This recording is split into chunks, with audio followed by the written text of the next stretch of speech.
Alô, alô, você! Bem-vindo ao café. Hum, Café com caçapa nesta tarde. Agora vai ser a tarde, viu, gente? Dessa segunda-feira, dia 1º de setembro de 2025, aniversário do Esporte Clube Corinthians Paulista. Hoje é aqui aniversário do Coringão. Eu vou começar aqui o café falando de Corinthians. A ideia desse quadro semanal aqui do canal é falar sobre as coisas que a gente viveu no final de semana, né? Mas hoje é um dia especial, essa segunda-feira, assim como é o aniversário do Palmeiras, do São Paulo, do Santos, os grandes times do Brasil, é aniversário do Corinthians. O Corinthians que é o meu time do coração, como eu já disse. Não escondo, não interfere em nada no meu trabalho, porque assim como o Corinthians é o meu time, eu não tenho ódio por nenhuma outra equipe. Não considero o rival Palmeiras, não. Para mim, são todos frutos, são os motivos do meu trabalho. Meu trabalho é o meu grande amor, então não tenho essa não. Mas meu time de origem é esse aqui, né? Então vamos falar de Corinthians. Da minha visão do que é o Corinthians hoje, eu vou começar esse vídeo assim. Se você não conhece esse canal fala de narração esportiva, fala de futebol de uma maneira diferente, da perspectiva de um narrador esportivo. É um canal que é de um narrador esportivo para quem quer viver disso, né? Quem vive disso, fala para quem quer um dia viver disso. É um sonho para muita gente, eu sei. E a gente vai falar bastante também de narração nesse vídeo aqui. Então, se você gostar, deixa o like, por favor. Quanto mais like, mais gente vê a gente. Você pode aproveitar para se inscrever no canal também. Todo dia tem conteúdo novo. Vamos lá, Corinthians. Eu fiz um vídeo hoje nas minhas redes sociais com um texto que eu fiz meio de improviso antes do jogo do aniversário do Corinthians do ano passado, que foi durante um jogo. O Corinthians comemorou num domingo jogando na Arena, né? E, e esse texto ele ainda é atual. Infelizmente, para o Corinthians ele ainda é atual.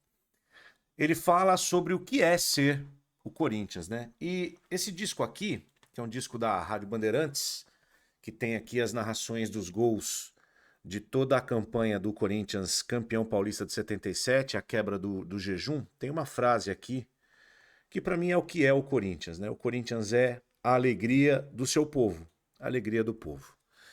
E o corintiano hoje ele não é mais alegre. E ele não é alegre mais há algum tempo. Eu tenho para mim, e essa é uma coisa muito particular, mas eu sei que há corintianos, digamos, da velha guarda que têm a mesma visão que eu. O Corinthians perdeu a sua essência. Quando o Corinthians deixa o Pacaembu, o Corinthians perde a sua essência como instituição.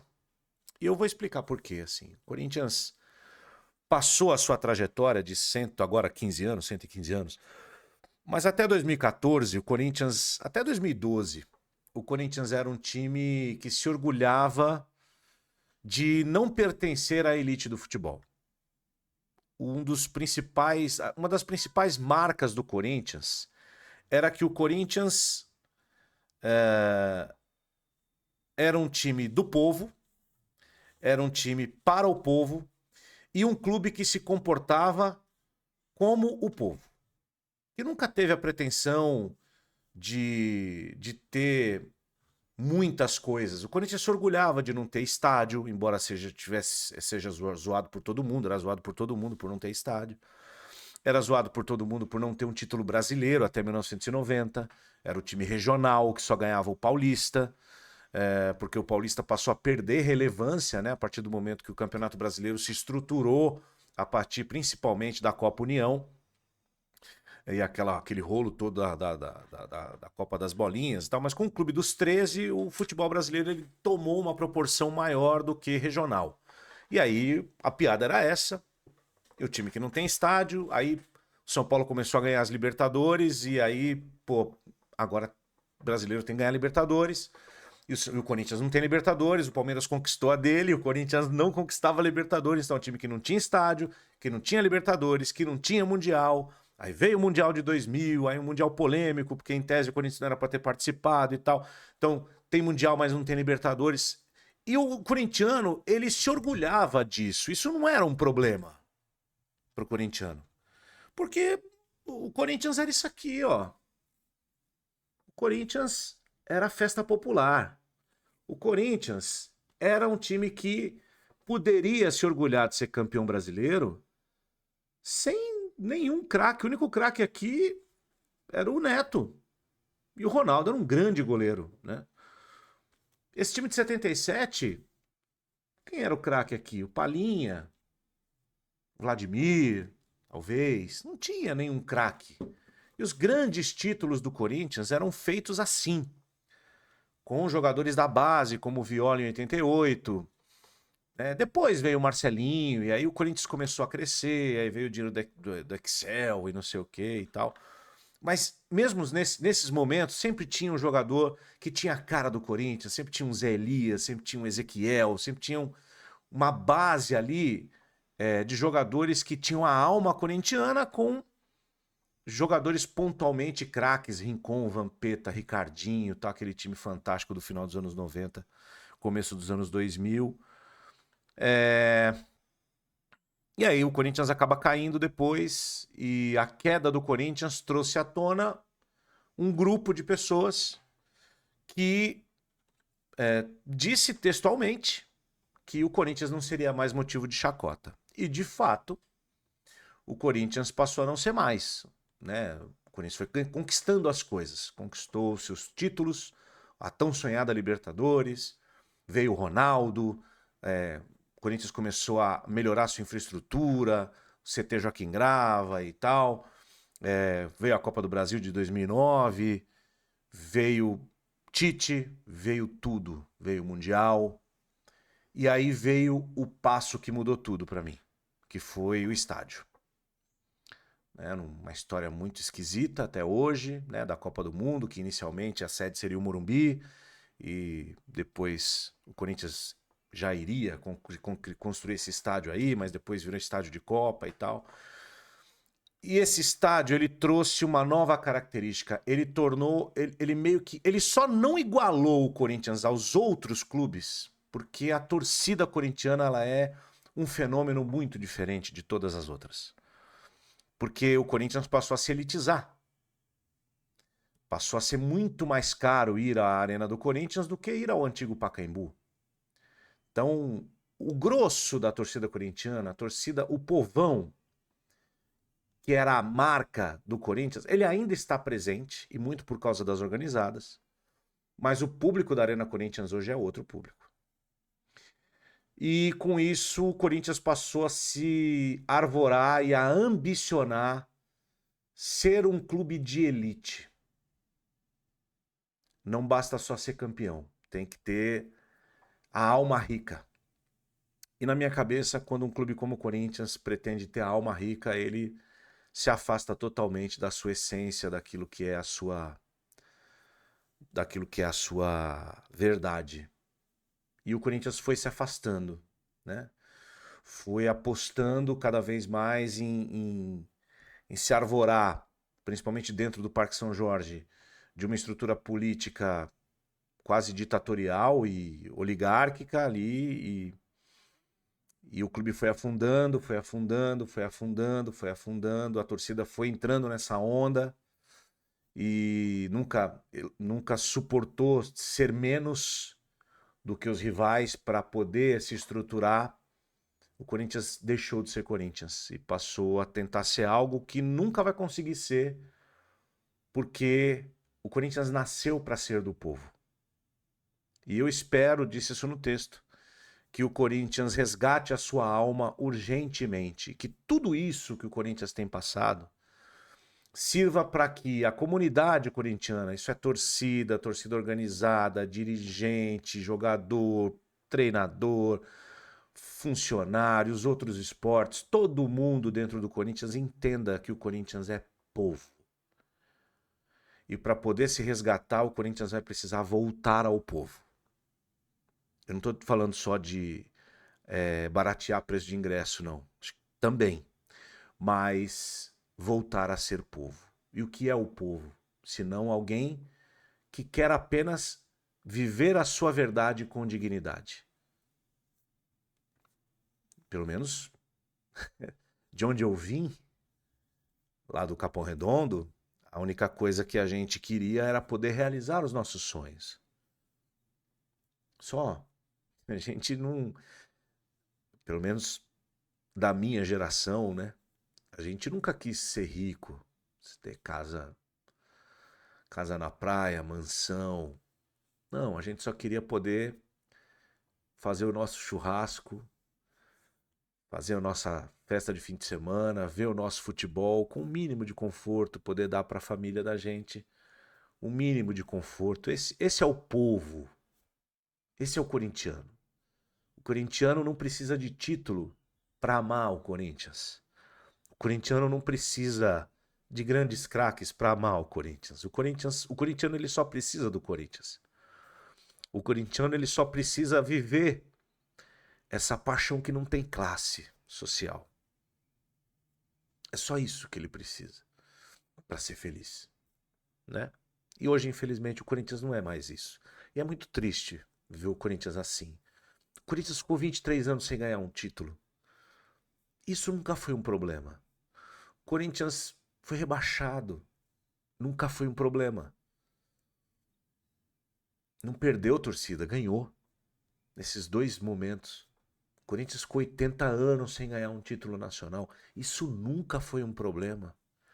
Então por que a comunidade corintiana aceitou a autodestruição em nome de ser um multicampeão, o maioral? Não faz sentido, né? Então, tomara que eles lá se entendam que os ratos, e são muitos, que estejam lá no Parque São Jorge, que estão lá no Parque São Jorge, que eles sejam expurgados de lá o quanto antes e que o clube se refunde, baseado na sua essência. A essência do corintiano é lutar, é construir, suar para conquistar. Pelo caminho difícil, não pelo caminho fácil. Esse é o Corinthians. Qualquer coisa fora disso é aquilo que fizeram do Corinthians e não aquilo que é o Corinthians, pelo menos na minha visão. Esse era o primeiro assunto desse café. Desculpe aí um pouco de emoção. Digamos que eu tenho passado por dias difíceis. Isso tem mexido bastante comigo e eu não posso falar sobre isso aqui, mas vocês aí já devem saber do que eu tô falando, então para mim é um pouco difícil lidar com algumas coisas nessa virada de agosto para setembro, mas tudo na vida passa. Final de semana eu vi um fenômeno que já acontece há muito tempo, mas que me chamou muito a atenção e eu acho que a gente precisa falar sobre isso em algum lugar, porque ninguém fala. É sobre o respeito à arbitragem. Eu sou um dos maiores críticos da pior arbitragem do mundo. Quando eu falo a pior arbitragem do mundo, a brasileira, eu não estou brincando. É o que eu acho. Minha opinião pode não valer nada, mas é o que eu acho.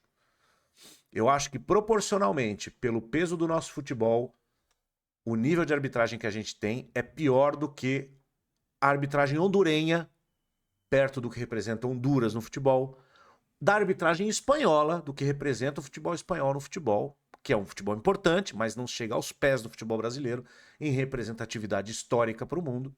A arbitragem espanhola é tão ruim quanto a nossa.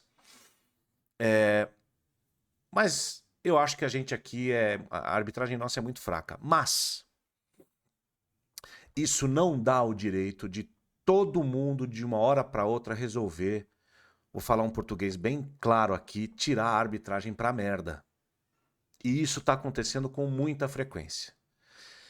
Eu narrei sábado CRB e Paysandu na Rede TV. A arbitragem era da Edna Alves. Arbitrar. E não é porque é arbitrar, é porque é o comandante do jogo, o zelador da regra do jogo, aquele que tem a missão de conduzir a partida. A Edna acertadamente, palavras não só minhas, mas de Ana Paula Oliveira, uma das principais instrutoras de arbitragem do Brasil, se não a melhor, que é a nossa comentarista. Ela não deu um pênalti acertadamente em cima do Leandro Vilela numa disputa com o Henry, o zagueiro do CRB. Ela no campo não deu pênalti, ela estava correta. O Leandro Vilela provoca o contato sem visar a bola. E quando ela vai ao VAR, e o VAR, segundo a própria Ana, chama de forma irresponsável, porque era muito claro que não era pênalti, não precisava da intervenção, o Leandro Vilela, ele vai para cima da Edna de uma maneira muito forte, com o dedo em riste, falando, gritando, e ela deu apenas o cartão amarelo. Eu teria expulsado. Ontem no derby, mais uma vez a comissão técnica do Palmeiras a todo instante gritando com o quarto árbitro, com bandeirinha, com o Ramon Abateabel, que sim, não fez uma boa arbitragem, mas não falhou nos lances capitais. Ele fez uma má arbitragem no todo. E eu acho que está na hora dos árbitros, e aí não são os árbitros, né? É a comissão de arbitragem, é o Sintra. Tá na hora de bater na mesa e exigir respeito. E qual é a melhor forma de exigir respeito? É botando pra fora.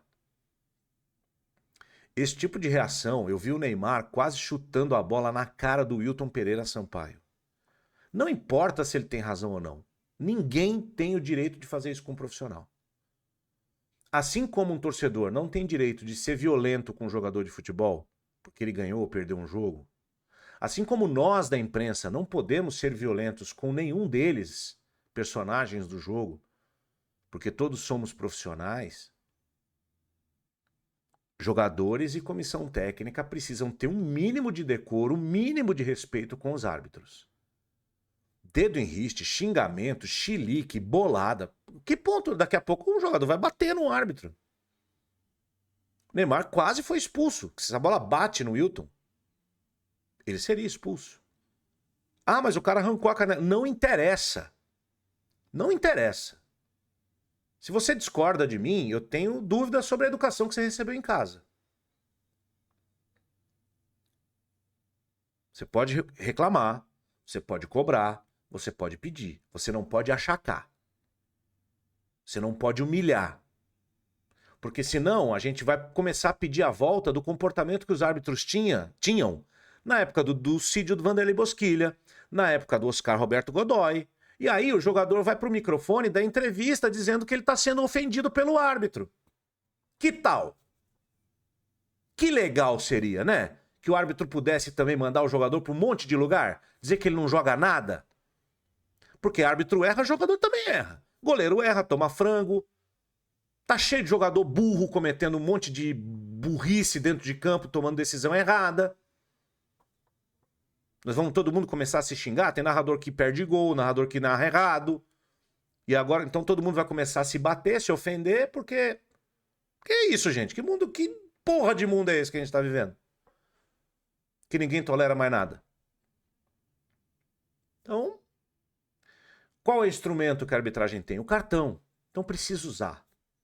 Tá na hora de usar. Expulsar 10, 20 vezes a mesma pessoa. Já que o STJD não faz nada. Não pune de verdade, é tudo punição para inglês ver. E vale pro monte, vale pro Odair Hellmann lá no Atlético Paranaense. Tá cheio de treinador chiliquento. Tá cheio. O próprio Antônio Oliveira no Remo. Eles acham que o árbitro é empregado deles. Não é. O árbitro é um personagem igual ao jogador, igual ao treinador, dentro do campo de jogo. E é a autoridade máxima do jogo. Autoridade máxima. Não pode acontecer. Não pode. Isso não pode acontecer. De jeito nenhum. Essa é a minha opinião sobre esse meu segundo assunto aqui. Meu terceiro assunto, na verdade, é um desejo profundo de boa sorte à GE TV, que hoje abriu sua página no Instagram. Vi lá os meninos, né, o Jorge Igor, a Sofia, que eu acho excelente comunicadora, a Luana Maluf, a querida Jordana Araújo, com quem trabalhei na Band News FM, foi nossa repórter lá, nossa estagiária, maior orgulho de vê-la ali. Também o Formiga, enfim, a turma que está lá. Começando um novo trabalho, a Mariana Spinelli, né, o Fred e tal. Gente muito boa que eu tenho certeza que vai fazer um grande trabalho. e torcendo pelo melhor, né? Que eles possam, de alguma maneira, construir um novo caminho, né? Nessas transmissões digitais e abrir mais campo de trabalho, que é isso que a gente precisa. A gente quer ver mesmo mais linguagens, mais gente fazendo os mesmos eventos. A gente está voltando à época de quando eu era criança, nos anos 80, né? Que você via o mesmo jogo em vários canais, você podia escolher qual o seu narrador preferido e tal. Eu acho isso muito, muito, muito, muito legal, de verdade, né? E para encerrar, que já tá longo esse café com caçapa aqui, eu queria contar um bastidor interessante de hoje, inclusive. A gente está fazendo lá na X Sports, né? Tem uns torneios lá de tênis, né? Um WTA 125 de Montreux, na Suíça. E as transmissões começariam hoje. Então eu acordei cedinho e fui para lá transmitir, né? Transmitir a primeira etapa, o primeiro dia. E chegou lá, a organização do campeonato disse que as transmissões só começariam amanhã. E avisou em cima da hora e eu acabei voltando para casa. Só um bastidor da nossa nada nobre vida de narrador esportivo. E a última coisa é o seguinte: essa semana é uma semana especial aqui na nossa Liga dos Narradores. Se você não conhece a Liga dos Narradores, conheça. O QR Code está aqui, o link está aqui embaixo. A melhor comunidade de narradores esportivos do Brasil. Quero aproveitar e abraçar publicamente César Cartum, Mário Melo e Tito Fonseca, membros da nossa Liga dos Narradores, que chegaram aqui trabalhando em web rádios, em canais de YouTube e agora, neste mês de agosto e setembro, estrearam respectivamente Mário Melo na X Sports, César Cartum no Gold e Tito Fonseca na Disney, no Disney Plus, nos canais ESPN. É um orgulho imenso para mim, é uma felicidade ver que a nossa comunidade está dando fruto. Esses são os frutos que me fizeram criar essa comunidade. No fim do dia era para isso. Pegar pessoas de um ponto A e levar essas pessoas para um ponto B. E isso me deixou muito, muito, muito feliz e orgulhoso. Compensou muito um mês difícil, que foi esse mês de agosto. A ver que vocês estão prosperando, eu fico muito feliz. Tem módulo novo chegando nesta semana à Liga dos Narradores. Mais um módulo com um bloco de aulas sob demanda na plataforma exclusiva da Liga dos Narradores. E nesta semana eu ensino vocês a narrarem esporte a motor. Os segredinhos, os macetes, as manhas, largada, corrida, chegada, como ler os números, o live time de uma corrida. A partir desta quarta-feira estará tudo lá na nossa plataforma. Se você não conhece, corre para entrar, para você já fazer parte da Liga dos Narradores e poder desfrutar desse conteúdo, além de tudo que já está lá, né? Tem o nosso pilar da narração, voz, texto, pesquisa, narração de televisão, narração de futebol americano. Tem um monte de coisa bacana para você conhecer, o nosso e-book, participar do nosso grupo no Telegram, que tá cheio de gente, mais de 60 pessoas, e a gente conversa todos os dias, tá tudo lá para você conferir, tá bom? Inscreva-se aqui no nosso canal, amanhã tem mais, tem vídeo, quarta-feira tem live, tem um monte de coisa para rolar. Obrigado pelo café. Até a próxima.